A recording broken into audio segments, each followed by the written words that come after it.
আসলে আমি একটা জিনিস নিয়ে একের ওপর এক প্রতিবাদ করেই যাচ্ছি। আসলে এই দেশে যদি আমি যদি চিৎকার করে আর্তনাদ করে গরিব মানুষ যদি বলে আমি অপরাধী না, কেউ বিশ্বাস করবে না। কোর্টে গেলেও বিশ্বাস করবে না, আদালতে গেলেও বিশ্বাস করবে না, কোথাও বিশ্বাস করে না। তো আসলেই আজকে আমি পুলিশকে বাংলাদেশের খারাপ বলবো না, আর আপনারা যদি কেউ বলেন আমি পুলিশের দালালি করছি, ওটাও না ভাই।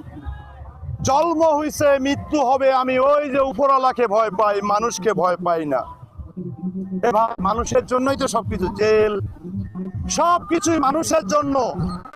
তো একটা কথা আমি স্পষ্ট বলতে চাই, আজকে নিরপরাধ নিরহ মানুষ, যেটা আমার জীবন থেকে ঘটছে, আমার বাড়িতে অভিযান দিয়েছে সকাল 7টা থেকে 1টা পর্যন্ত।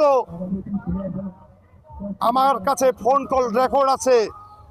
আমার কাছে টাকা চাওয়ার কারণে, আমি টাকা না দেওয়ার কারণে যারা মাদক ব্যবসায়ী এদের পয়সা করি খেয়ে আমার বাড়িতে এক কনস্টেবল হানা দিয়ে সকাল 7টা থেকে অভিযান দেখায় আমার কাছে অর্থ চায়।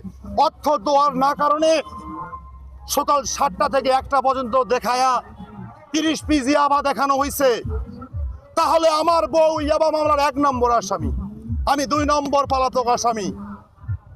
তাহলে আমরা আজকে আমার নিজের বসত ভিটা বাড়ি বিক্রি করে বন্ধক দিয়ে আমার বউকে আমি জামিন করছি, আমি নিজে জামিন হয়েছি। আজকে সোশ্যাল মিডিয়া আসার আমার উদ্দেশ্য একটাই, কিন্তু বাংলাদেশে আমার থাকার কোনো ইচ্ছা নাই।